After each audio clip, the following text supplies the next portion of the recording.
Welcome back, everybody. This is Todd Sylvester with the Todd Sylvester Inspired Relief Cast once again. So excited today. I have an amazing guest on today, Nicole Bruderer. Welcome. Thank you. Thanks for having me. You bet. Thanks for being here. I also want to thank the listeners for your support. We have just reached over 20,000 downloads. I'm so excited for that. So thank you so much for supporting. And I give all the credit to these amazing guests, and today's no different. I do want to thank our sponsor, Veracity Networks, and my good friend Drew Peterson, who has made that possible. And I want to thank them and for all the good work they do in their community and making this possible. So anyway, so I'm excited, Nicole. Oh, me too, Todd. This is fun. Yeah, so let me give you a little background on Nicole. Nicole, she grew up in Provo, Utah. She attended Brigham Young University and the University of Utah. So do you bleed blue or red? I mean, that's a good question. I'm kind of a toss-up. Yes. Okay, good. She's married to the love of her life. She says Jeff, and I know Jeff really well. He's one of the great ones out there for sure. And it sounds like he's always kind of giving you the wings to do the things that you want to do in life. Is that correct? Yep, that is the truth. He supports and encourages me in every way. I'm pretty lucky. Wow. Well, you have also 3 amazing daughters. Nicole, no, it's not Nicole. It's Chloe. Chloe. and then what are the other 2? Hannah and Olivia. Chloe, Hannah, and Olivia. Beautiful names. Yes. Yeah. You're Nicole, right? And I'm Nicole, yes. So Nicole has an amazing story. She's lived an amazing life. She has a company called Lime Ricky. It's a swimwear company, which we're going to get into. It's started from nothing, scratch, and now it's just taken off and amazing company, and I can't wait to get into that. You're also a cancer survivor. Yep. I mean, it sounds like you've had bouts with it 3 times. Yep. over the little while, and but you've also been clean from it. Is that what you would say? Yeah, I would say I've been in remission. For 17 years, correct? Yep. Awesome. Yep. Yeah. You're very passionate about human rights, which I want to get into as well. You enjoy reading, yoga, and getting your hands dirty with do-it-yourself projects. Yep. So anyway, I've known Nicole for a long time now, an amazing individual, very positive. She has a presence about her, and that's why I wanted you on here, because I just know how you live your life, and I want my listeners to know you. Oh, thanks so much. Yes. It's such an honor to be here. I've really enjoyed listening to your podcast and to all the different guests that you've had on and the perspectives that they bring. So I'm really excited to share some of my story. Great. Awesome. Well, why don't we start, give us a little background. You mentioned off the air that you kind of had an interesting life growing up. Let's talk about your family and where you grew up and all that. Okay. Well, I know I said that I grew up in Provo, Utah, and that is true, but I also had some really unique experiences. So when before I was born, my parents had 2 kids, and my dad was an attorney and had an opportunity to move to Kabul, Afghanistan. Oh, wow. To do some work there. Afghanistan was a different country than it is today. And it was safe, and it was becoming a more progressive country. And he was there on a grant from the Ford Foundation to work with the Afghani government to do some work. And so they lived there. And for some crazy reason, my mom decided we needed to add another person to the family. And so I was born in Afghanistan. Really? Yes. A really unique thing. Yeah. It's one of those things that I don't really think about all that often. Right. I don't remember living there, but it came in really handy growing up when you'd play 2 Truths and a Lie or I bet those get to know you games, For sure, yeah. But it was, I think my mom's really brave and courageous for having a baby in a foreign country. My parents were not employees of the U.S. government, so we didn't really have embassy rights. So my dad was able to work it out and negotiate. So I was born in a clinic, the embassy clinic, the U.S. embassy clinic there. But the doctor who delivered me hadn't delivered a baby since medical school. And I mean, it wasn't a common thing for Americans to be born in Afghanistan in the early 1970s. So that's something really unique about me. Well, what's funny, when I think of Afghanistan, and I know this is not the case, it seems like this big, scary place, and I'm sure it's not all like that.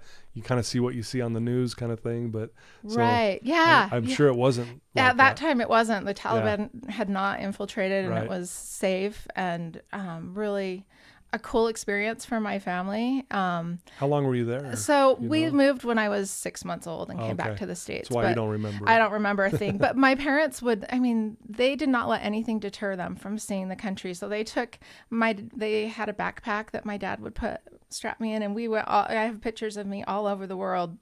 When we left Afghanistan, we went home via the Orient, so Thailand and Bangkok and Hong Kong, and they just took our family on these adventures that were so cool. And I wish I remembered them, but but yeah, before I was 6 months old or 7 months old, I traveled halfway around the world. And and so then we went back and lived in Provo for several years. And then when I was like 7, my dad had another opportunity. By then he was a law professor at BYU, and he had an opportunity to go do some work at the University of Cairo Law School. And so we moved to Cairo, Egypt for 2 years. But and I'll tell you a couple cool things about it. First off, to get there, my parents decided like we better go see the world while we're on our way. So we flew to Hamburg, Germany, and my parents had ordered a van from the VW factory, and we flew into Hamburg and went to the factory and picked up this van. And then we just drove around Europe for 6 weeks. Wow. My parents had met in Paris, so we went up to Paris and through Europe, and I have so many memories of like my mom making baguette sandwiches on her lap and passing them to us in the back of the van, just and eating like warm figs in Turkey in the back of the van, listening to James Taylor. But we just saw so much of the world, and we have all these so much family time that we spent together. And we were a normal family. We fought and to get along and stuff, but we also like these experiences like on the road, and as a family we had to figure out how to get along and live. We were in a small space, and it helps kind of strengthen connections. Staying in little hotels, and we spent like maybe 5 days in a chateau in the French countryside, and ate sometimes at a fancy restaurant, and sometimes like my mom making a sandwich for us in the car. So it was really a cool experience to see so much of the world. And we ended up driving to Greece, where we caught a ferry over to Cairo, and so that's how we got to Cairo. Really? Yeah. And that's it was I laugh because one of the only things that I remember about the ferry ride is that it was far enough that it was overnight. We had like a little bunk room with bunk beds. And for dinner, my mom brought sardines and crackers, and that's what we had for dinner. Yummy. So yeah, right. So when we finally got off the ferry and into the van, like the first thing we wanted to do was go eat. And we found a little roadside restaurant and next to the Nile River, and ordered so lunch. Cool. And my mom was like, "You cannot eat any lettuce or tomatoes. Like, don't eat the salad until we acclimate to the water system and everything there." Exactly. So anyways, but it was really interesting. And how long did you end up staying there? So we lived there for 2 years. Okay. Yeah. And so again, my parents were the same way. By then we had 5 kids in our family. I had 2 younger brothers and 2 older sisters. And my parents wanted us to see as much as we could. So we were riding horses and camels and donkeys and climbing pyramids and looking at archaeological sites. And we went to Israel. We went to Russia for 2 weeks. We just did everything that we could to see the world. And I think that's one of the greatest gifts that they gave us, is the chance to like see other cultures, other religions, other races. Like I remember when we lived in Provo and I was probably 6 years old, I had never seen an African American in my neighborhood before. And we had like a door-to-door salesman coming door to door, and I saw him, and I had never seen a Black person in our community. And I said something to my mom, and she was like, I think that's one of the things that made them realize like we need to get back out into the world and see that there's more. Kind of, because it's kind of a little bit of a bubble down there, right? Yeah. And so, there was not a lot of diversity in Provo, Utah at that time. But so I think what they gave us was an appreciation for so many different people. And suddenly, like, we were the only white people in some of these situations. And it was really good for us to see the world is so much bigger and we are all more connected than we realize. Wow, that's awesome. Yeah. At the time when you were, obviously going through this as a younger kid, did you appreciate it like you do now even? Or did you even kind of know, or did it feel like a vacation? It just felt like normal. Okay. Like, yeah, this is just what we're doing. This is just what we do. Yeah. My parents had always, we'd always traveled some, even when we weren't traveling big. So yeah, it just felt like that's what our family does. And we were excited about it. What were some of the lessons that you learned? I mean, it sounds like your parents, they were really seeing things further out. Like we want to do this for our kids because this is going to benefit them in the long run. Mm-hmm. Is that fair to say? Yeah,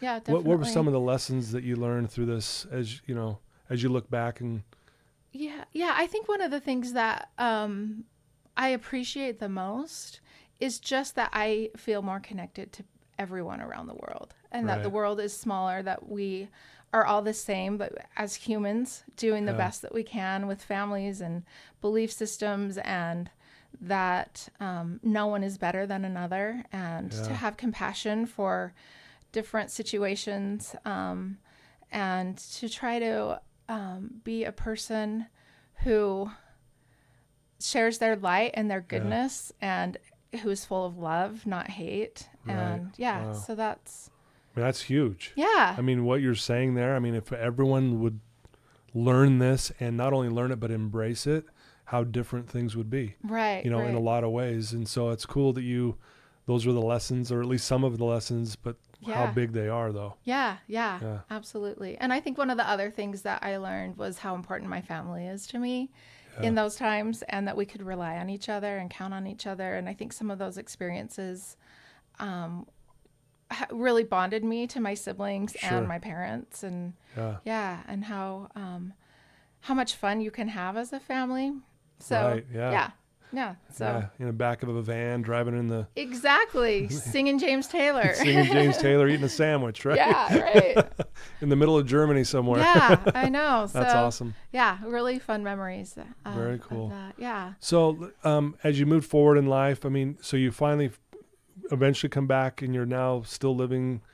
Yep. So we came back to the same house, the same schools. And then when I was in 8th grade, my dad took another sabbatical year, and we moved to Boston. Okay. And he taught for a year at Harvard Law School. Oh, wow. So, yeah, that was really cool. So that was just another experience, although it wasn't international. It was another chance for our family to get away. Yeah.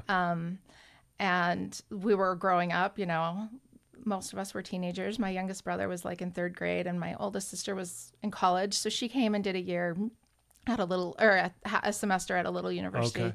So we were all together for some of the time. But again, we just we'd go to Niagara Falls or Plymouth, or we just traveled all over and saw the New England, and really got involved. It was hard to move at that time, in our lives. We were more attached to our friends and school and things. You don't want to leave. Yeah, so it was a little hard for, the first couple weeks, but we adjusted. And by the time we didn't want to move back to Provo, because you're like, let's stay here. Yeah, it was so cool. And that was a different experience living back east. And right. Yeah. So then after that year in Boston, we came back to Provo, and I graduated from high school. And so you, from 8th on, you were settled at least for a few years, and finished high school and all that stuff. Yeah. So it was like either a really interesting life or, Yeah. Did you have a hard time adjusting when you would come back? Like, did you feel disconnected from the friends that you had before? And did you have to try to fit back in somehow? A little bit. I think life went on for them together, and I was separate, but a year isn't too long, and it was okay. Right. Yeah. I just kind of took a few weeks to feel like I was back into the groove of things. Do you find, because of those adventures and stuff, that you were more confident about you? I think in a lot of ways, yes. I think it gave me confidence that I can adapt and make friends anywhere. Mm-hmm. And I did make friends, even though it felt like, especially when we moved to Boston, like, I'll never have anyone who likes me. Everyone thinks we're weird. And right. Yeah. But no, I think it was really good for my confidence, and just to have that experience. Yeah. Just as I'm sitting here hearing you say this, it reminds me of the principle of life happens for us. you had to maybe dig a little deeper, a little more effort in making sure that you cultivated with friends and this and that, because you're, jumping around a lot, at least when you were younger, which caused you to stretch and grow, right? So it was actually a blessing when you look at it that way, right? Absolutely. Absolutely. Yeah. I feel like it was a gift. For sure. For me. Yeah. Yeah. And I think how it kind of even plays into who you are today, actually, which we're going to get more into in a minute here. But so let's jump ahead. You graduate from high school, and then what plans did you have in your mind, and what did you want to do? You know what? At that point, I had a really hard time figuring out what I wanted to do. Education was very important to my parents. My dad, was a law professor, and my mom was about to go back to college. She had graduated and wanted to go to social work school. So she was taking some prerequisites at BYU. And, but I just didn't know what I wanted to be. Part of it was that I felt like I had so many possibilities. Right. And part of it was just, I didn't know what I wanted or what I could do. So, my mom was like, we're going to go to BYU. And she helped me apply and moved me into the dorms. And there I was at BYU. And I made a lot of fun friends. I was an English major, and I love literature and I love English. So it was a good major for me. But I kind of had this underlying feeling like, you're a creative person as well. And maybe you should look into other options. So right. One day I was walking on campus and I saw the School of Graphic Design, and I was like, I had taken some art classes in school, and while I didn't consider myself an artist, I just had such an underlying interest in graphic design. So I went to the program and asked, what do I need to do to apply? And they took me on a tour, and they're like, we would love for you to apply, but you need this big portfolio. Right. And I got really discouraged. Really? And intimidated. I'm not good enough to do this. And so I just went back to my English major, and I didn't apply to graphic design school. But yeah, and that will come back when we talk later on. Sure. So we'll circle around back to that experience. But so then I actually met Jeff, my husband, my freshman year at BYU, and he was down at Dixie. Okay. So we dated for a year and a half, and after the end of my sophomore year, we got married, and we moved to Salt Lake, and I transferred to the U. To the U, gotcha. Yeah. I didn't know he went to Dixie. Yep. I knew I liked him more. Yeah. That's where I went. Oh, you did? I didn't know that either. Oh, that's yeah, sweet. That's cool. Yeah, yeah. So you meet Jeff, and love of your life, and I never met anyone like him. He's just a unique. He really special is. Guy. I don't know how to say it either, but my wife and I will talk about when we're around you guys and stuff. When we leave, we're like, man, he's just so unique. There's something about it, but it's awesome. Yeah, he's so centered and grounded and confident in himself, and I've learned so much from being married to him. Yeah. Yeah. Well, I love how you even we were talking about earlier how he's just kind of lets you go fly, you go do your thing. I'm here to support you. I'm here to do what you need to do. And how that's played a role into what you're doing now even. Yeah, exactly. Yep. Yeah. He's just always been a rock for me. So you get married, and then you finish up at the U. I did not finish. Okay. And this is where my story starts to get a little bit interesting again. So I was in school and I was working full time, and we'd been married about a year. And that's when I was diagnosed with breast cancer the first time. So I was 21. Okay. And which is really young for that, right? Is that really young? That's not a normal thing, correct? No, it's more common now than it was then, but it was kind of very unusual and unheard of. And I would tell people, and they're like, oh, you don't have breast cancer. You just maybe have a cyst or something. I was like, no, this is actually really cancer. This is serious. I mean, even medical professionals wouldn't believe me. Really? Yeah, because it was just really uncommon for a 21-year-old to have breast cancer at the time. And it was hard because the doctors would say oh, this should be your mom, not you. And I just felt like I had a disease that wasn't meant for me, but I had it. So or an illness. So it was challenging and scary to have cancer.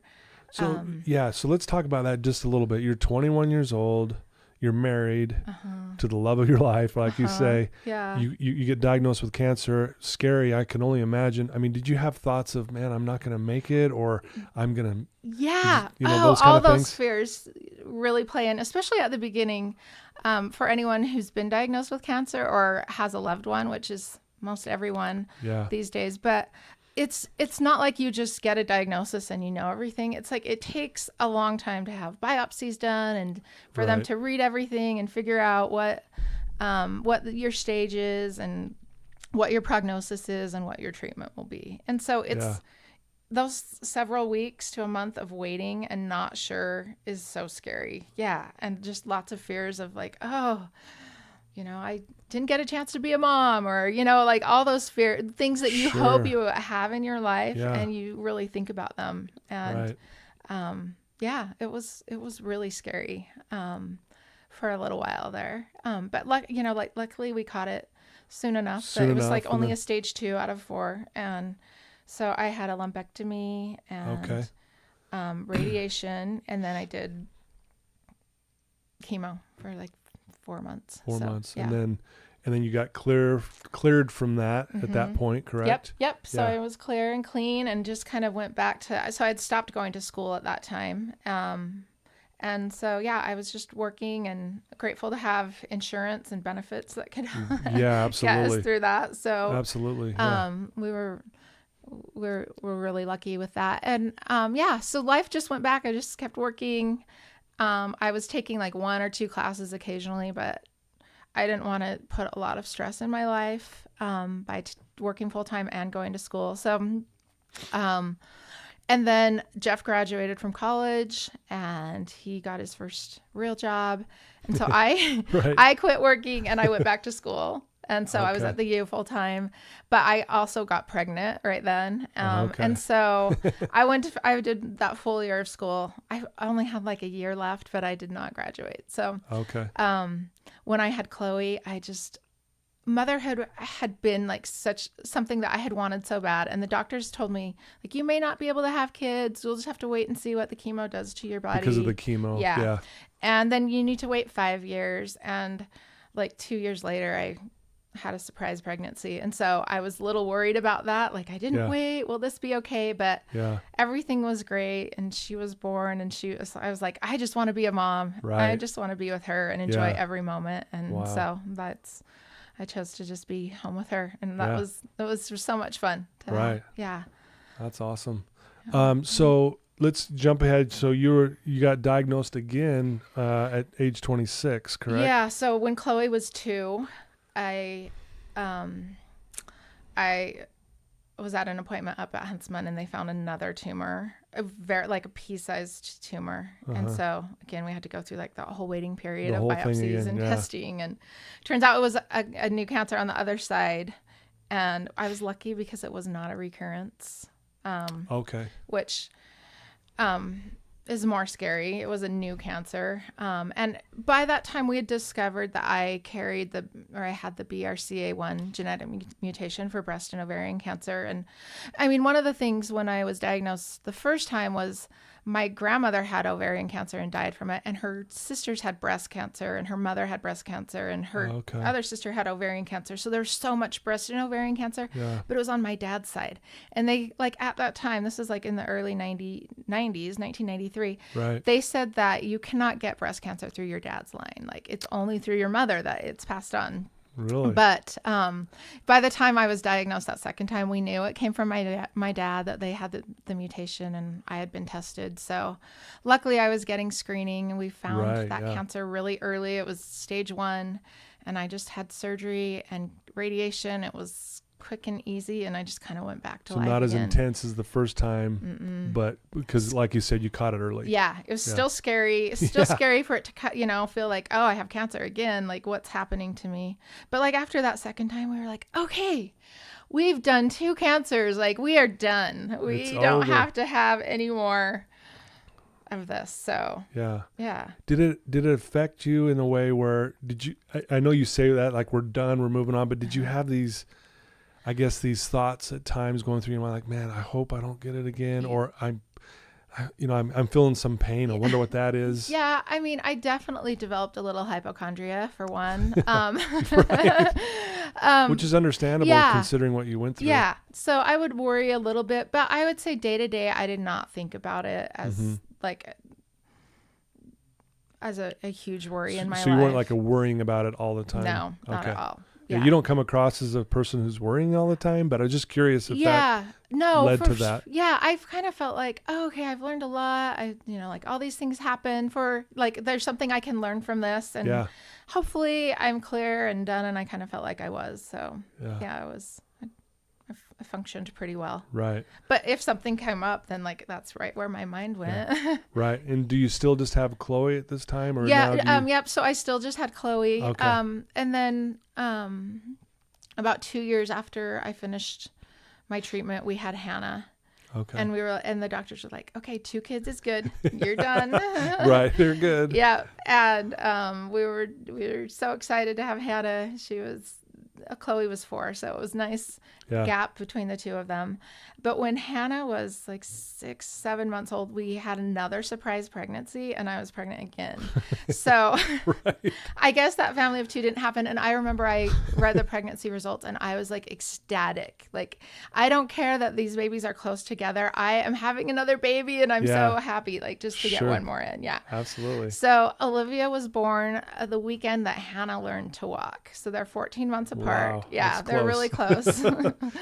You really have your hands full now. Yes, like a baby in each arm. Sure. Yeah, and so about 2 weeks after Olivia was born, I found a little lump. And I went into the doctor, and they biopsied it and everything, and they were like, "Oh, it's not cancer.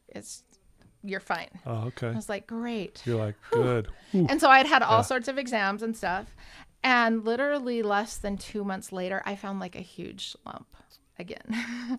Wow. So in a different spot. So went back. I went into denial because my soul like knew that was cancer. I could just tell. And it was only for like 2 days, but I could not deal with the thought of cancer again. So I was like, I'm not going to tell Jeff. I'm just going to like wait a few days and see if it's still there. Right. But luckily it was only a few days of denial because I just like, I have these little kids. I don't want to. Yeah. You got 3 kids now, and you're thinking we're past all this. Yes. Like, I don't want to deal with this. It was like, you got to be kidding me. Now I've got to deal with this again. Yeah. I can imagine why you would go there. Yeah, exactly. Yeah. So luckily it was only a few days. So I told Jeff, and we called and we went in, and like when I look back, every single time I ever found a lump, because I had several other scares that we thought might be cancer, and they weren't. Right. And every single time I thought they were cancer, like. Right. Well, yeah. Yeah. Right. But this time, like, I just had an even bigger feeling like that. Just kind of knew. I just kind of knew. So that was more scary. I mean, Olivia was 2 months old. Hannah was 16 months old. Chloe was 5. And it was just a time where I really didn't want to have to go through things. And the tumor was growing fast because it, like had appeared out of nowhere practically. So I had to have a bilateral mastectomy. Okay. And so that was one of the most painful things I've ever endured. It was so horrible because I've had radiation therapy in the past. It was just like your tissue is not the same. It's not the same, right? The same. Yeah, it's really painful. What stage were you in? I think I was in the stage 2 on that. Still stage. Yeah, so it was still caught early, and it had none of it had ever spread. But yet at this point, they're thinking we've got to really go drastic measures here because we're You're right, and really with the genetic mutation, that's what they would have recommended anyways. Right. Yeah, as a preventative measure. So it just made perfect sense to have the mastectomy. I actually did not have options. You can't have lumpectomy twice. So what? I know it's been a while, but what was your mindset at this point? I mean, what are you doing here? Well, the first thing was just a lot of fear. Fear that like, okay, this keeps coming back. Maybe I won't survive this time. Or maybe I'll never be clear, maybe this will just keep happening. But really just the fear of like, oh, I have these kids and I want to be here to raise them. And what if I'm not? Like that's, a big unknown, and was scary. That would be a scary thought for sure. Yeah. But, really once you get a plan, and once we found out that it hadn't spread, I was like, okay, we can do this. And, every time we were like, it doesn't matter what the odds are, we will fight and give everything that we have every time. And I've been Wow. lucky that it hasn't been worse than it is, and we've been able to catch things early. But that mastectomy was really hard because I couldn't pick up my kids for about a month. They told me I should never pick up anything more than 10 pounds ever again. But, Yeah. You're not going to listen to that. Nope. And I'm fine. You're not going to listen to that. Built up my strength. I'm good. So obviously Jeff had to kind of kick in and really, do a lot to help out. And for sure. And, I mean, from the beginning, the very first time I got cancer, he was there to make me whatever sounded good. He would make me. He would drive anywhere across the valley if some food sounded good, because when you're on chemo, not you don't have a great appetite. But whatever it was, he would just sit and rub my hair or help me in any way. He was so compassionate and so willing to just be there with me and sit with me. And what a blessing. Yeah. Right? Oh yeah. I think my parents would just fell in love with him when they saw how he took care of me. And he was just unexpectedly wonderful. I thought he was wonderful, but then I really found out how wonderful he was. How old was Chloe at this time when you found the last one here? She was 5. She was 5. Mm-hmm. So probably still not understanding what's going on. Not really so much, right? Yeah, but we had our friends and our neighbors just pitched in and helped us so much, and that's awesome. Yeah, it was amazing. To see how people, we had just moved to a new neighborhood 6 months before, and so we didn't know people super well, right? In the neighborhood, and they just would pitch in and help us and watch our kids and bring us meals. It was unreal, the support system that we had. And then our lifelong friends and our families. It just was really beautiful and humbling to see how people will give up so much to help you. Yeah. So it's really neat to hear you say this, because you are one of many millions of people who have gone through this, who understands what it means to fight through something that's this scary. Yeah. Right? Yeah. You got a different perspective on things because of that. Yes. Can you talk about that a little bit?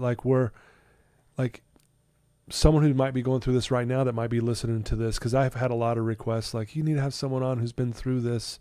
What would be the advice? What's the fight? What's the drive? What helped you really truly get through this? I mean, obviously all that help is amazing, but you personally, maybe talk a little bit about that, if that's okay. Yeah, I think that each time that I had these experiences, that I'm a spiritual person, and I have been since I was young. And I think that there was just a foundation that this is hard, but there is something divine and good in you, and you can do hard things. Yeah. And you don't want to do this. This is beyond your control. Yeah, you don't want to do this. But you you have strength and courage that you don't even realize you have. Yeah. And you can, and I think that gave me a lot of strength and courage to just know that I'm not in control. I have to give up my control, and that I'm just going to do the best that I can, and we'll see what happens. Sure.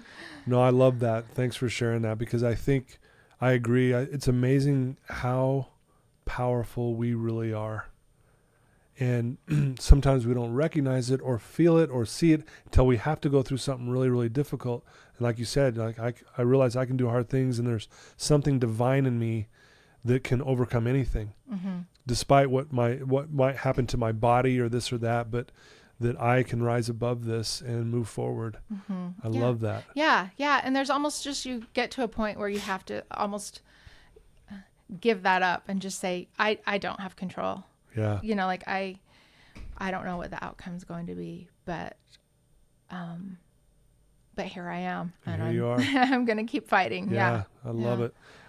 So it's been 17 years? Yeah, now my baby remission? Olivia is 17. So I know that it's been 17 years of clean health, and I feel really grateful. And it's not something that's in the back of my mind all the time.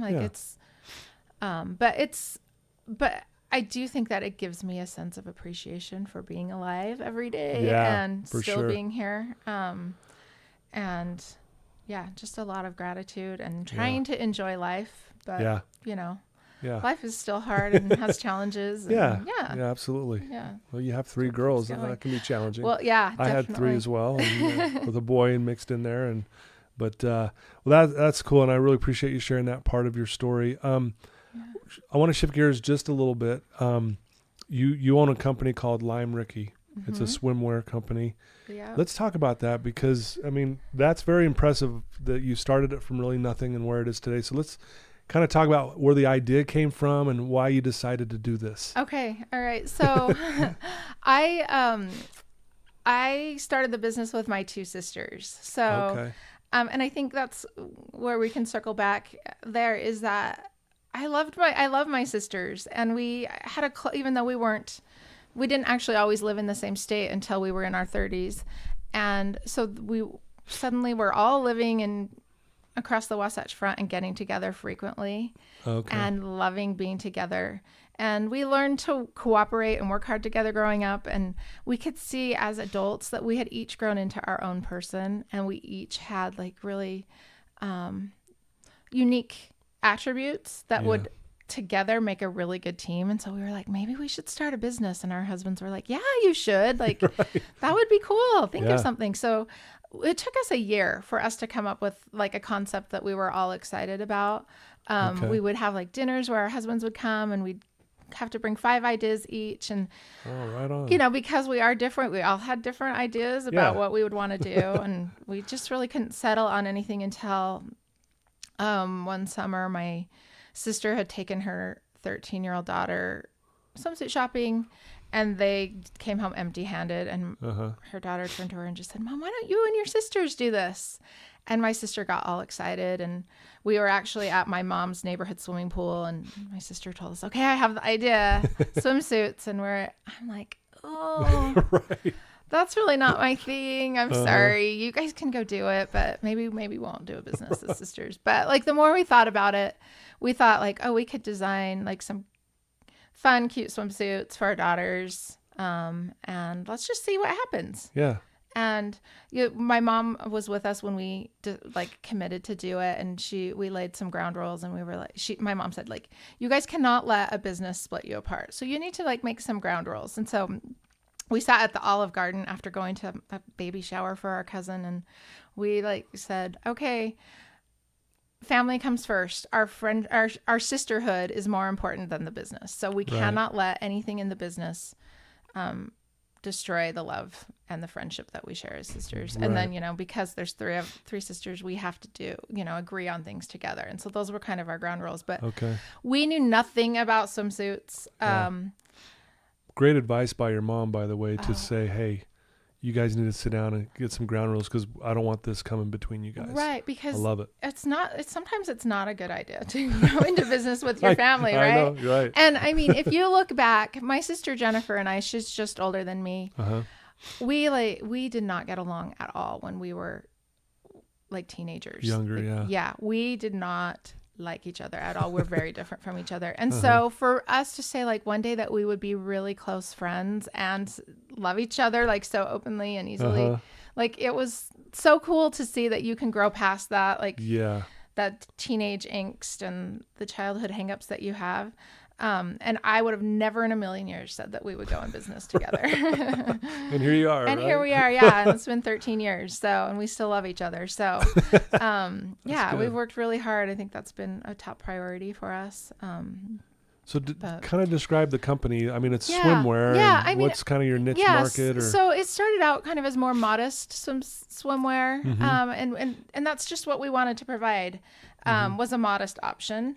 And really kind of for our teenagers. Right. But after we did a bunch of research, and we worked hard and built a website and developed like a small collection of swimsuits, like 5 collections. Okay.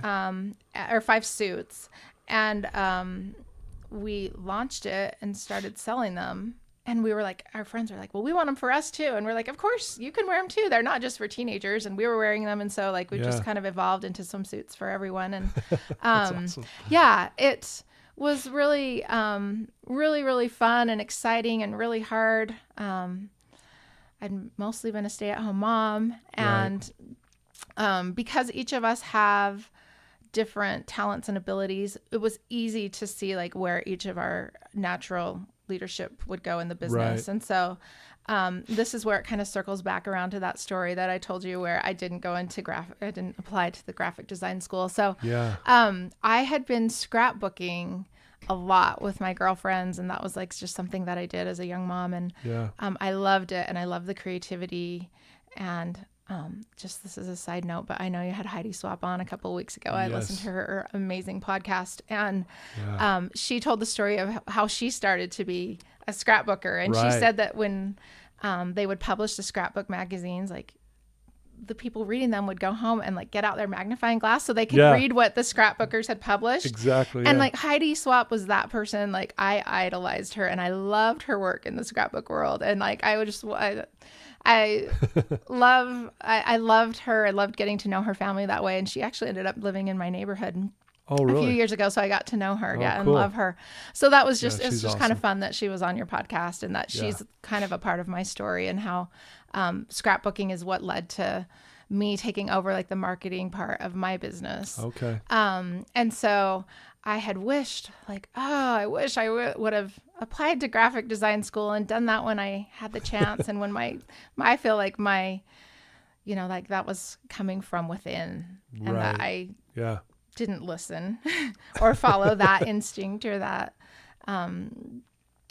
thought. But the great cool thing about life is that it's never too late. And I didn't apply for graphic design school, but I took a bunch of classes, and I've learned a lot, and I'm self-taught, and I love it. And it's okay. Like I'm okay with it. It worked out. Yeah. So if you don't listen, or you don't follow your instinct or your heart at the beginning, like it's never too late to continue that. And then, I have one sister that's really business minded. So she does keeps us in line, makes sure our taxes are paid and our bills are paid, and keeps everything up and running. And then I have another sister who's in charge of production. So we just work really well together. Yeah. And so, like I said at the beginning, it was just about like swimsuits, designing a few swimsuits. And what I feel like it has turned into is something bigger than that. And it's not really about swimsuits anymore. I mean, it's still a swimsuit company, but our mission and our goal is probably twofold. And the first would be that everyone is welcome. And come as you are. It doesn't matter what you look like, what you wish you looked like. You are enough. You don't have to be super cool or you have to be a certain way. Like Lime Ricky is for everyone, and everyone is welcome. And so we wanted to create a community that's safe to be you. You don't need to change, especially, the social media world where everything you have to portray a certain look or be a certain way or Photoshop yourself. Like we have a strict rule. We do not Photoshop anything, any woman. Yeah. Like you are enough. And I had this experience, and this was before Lime Ricky, but it was right after I had my mastectomy, maybe 6 months after. And I was on chemo, and I was on steroids, and I just had 2 babies. So I just felt like I was detached from my body, and not happy with the way I felt or looked at the time. And we went to St. George, and Jeff took the kids swimming, and I just sat on the sidelines in my clothes and watched them swim. And I was like, this doesn't feel very good to be not in the water with them. Right. I'm just, and I felt sad and depressed, and like I wasn't good enough. And I just remember that experience as something like, okay, it doesn't matter what I look like.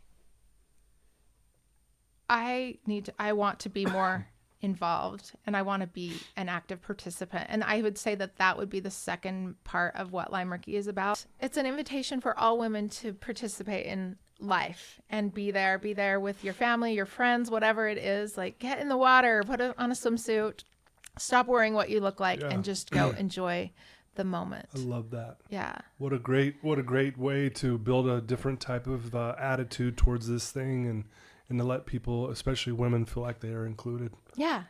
It's been really, really rewarding, and it's helped me be more mindful of my own life and how I want to participate in it. And and there's something that I like to think of, and that's that our bodies are instruments, not ornaments, and it's not about what we look like. We have like these physical bodies that do things, and so whatever it is, do not let what you look like stop you. Wow, I love from doing what you want to do. I've never heard it said that way. Your bodies aren't ornaments; they're instruments. Yep, and that comes from Beauty Redefined. Okay. That is not my quote. That comes from Beauty Redefined. Okay. They're doing great work on body positivity. And love that. That's powerful. Yeah, very powerful. So, if you don't mind, like, how would someone, find out about your company? How would they go to your website? Let's talk a little about it so people can go research that. Yeah. So Lime Ricky has 2 stores. First of all, we have a store down in Provo at the Riverwoods, and then one in Salt Lake, and then online at limericky.com. It's spelled LIMERICKI.com. And we're on Instagram. Right. At Lime Ricky and Facebook. And it's we try to be a happy, welcoming space on the internet. And cool. It's been really fun to see. We sell all over the world, all over the United States and Canada. And it's just been fun to see that our idea has grown and that people enjoy our product. And we have great I love it. Great customers who share a lot of feedback with us and help us know that we're on the right track. Right. How long have you been in business now? So this is our 13th year. Right on. In business. So that is amazing. Yeah. I never would have imagined that this would be my life. You know what I love about the part of this story is how you guys got together and you'd have dinners and everyone's got to come with 5 ideas, that kind of thing. And I love it because you guys put in some effort to make it happen, if that makes sense. Like, a lot of times we'll have an idea of doing something and then we don't do anything. Like we feel like, I don't know if I can do that. But you guys just, let's find this idea. Let's keep at it. Let's keep pushing it forward. And I think that's good advice for our listeners, and including myself. Like, if we want to do something, just put some effort towards it and something's going to come up to the surface. Right. Yeah, it does. It takes a lot of work and commitment. But I think one of the things that helped us is to have each other as someone who we hold each other accountable. We work together. And so even if you don't have a partner in what you're doing, like, just to have a friend or a family member be that person that can hold you accountable to the work you want to do can really make a difference. Yeah. But it does. It takes work, and way more than we realized when we started, but it's been like one of the greatest experiences of my life. And I have learned so much. It's been, it's helped me in every area of my life. There's something that it applies to, and it's been really great for our family. I mean, one of the best things about it was, Jeff was always an involved dad. He's always helped, but we've really turned our family into like, let's work together to get things done, because we're just not, cool. We don't follow like the typical stay-at-home mom and dad that works. And so we work together. Jeff does laundry and cooks meals, and we just share in raising and our kids and taking care of our home and family. And that has been like so beautiful and wonderful, and knowing like he has my back and I have his back. I support him in his career and job, and through the ups and the downs, and we've had them all. Sure. Yeah, you guys have been through some things. And that's great. Yeah, it's been really wonderful, and given my kids an opportunity to work, and they all know how to work hard and know what it takes to run a business one day if they want to do the same. And what a great example for them, and for them to follow. And it's beautiful. Well, thank you. Yeah, it's I love really it. Fun. Well, I want to shift gears again just a little bit, because I know you're really passionate about human rights. Yeah. And I know that's probably a big subject, but let's talk about that and why you're so passionate about it. I think I came into this world with a soft heart and a compassionate heart.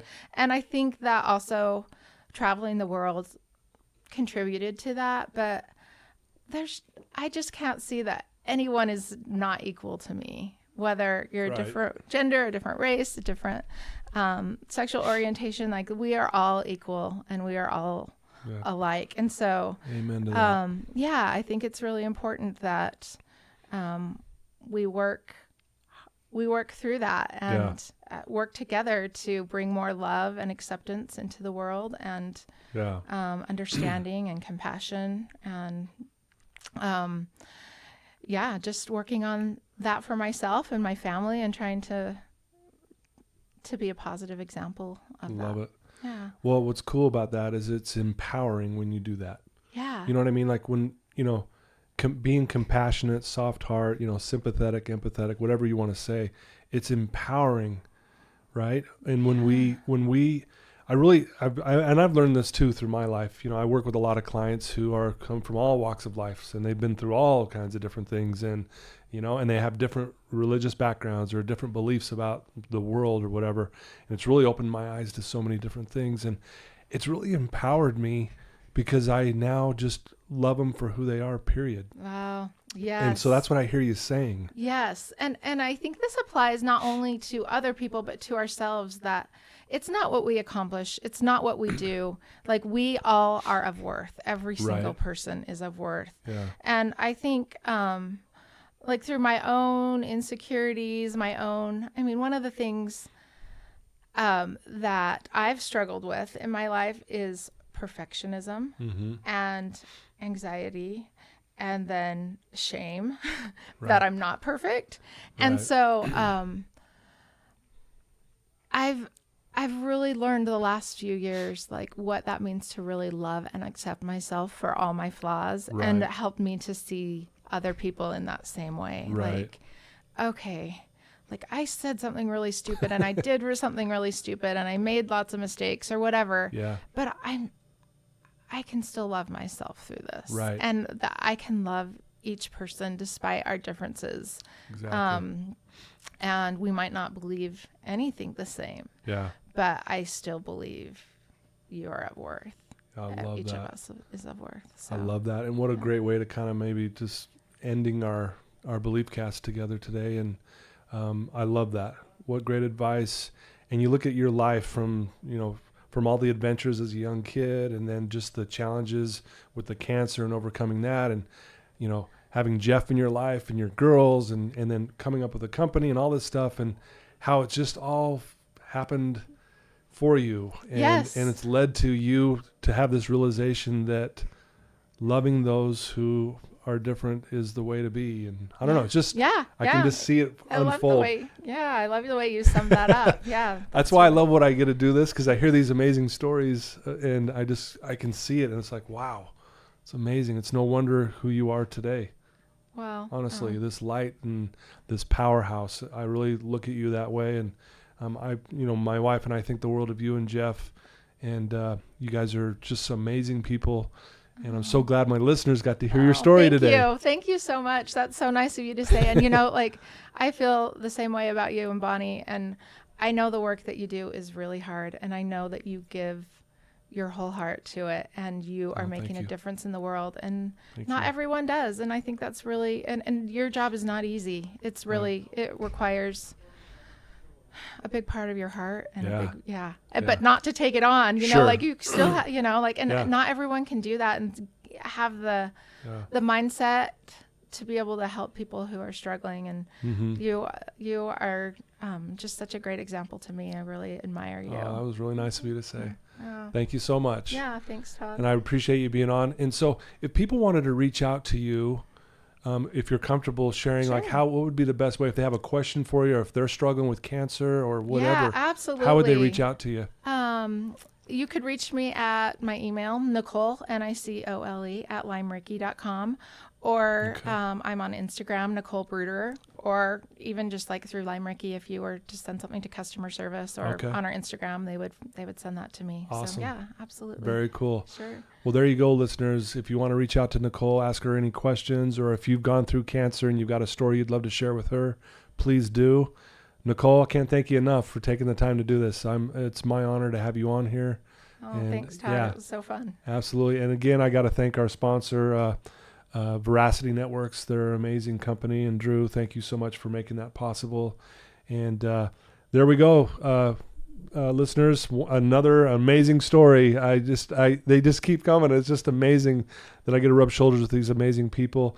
So please share this with all of those that you know, and especially those who might have be struggling with, even if it's with cancer or just life in general. Please share this with them. And thanks for all your support.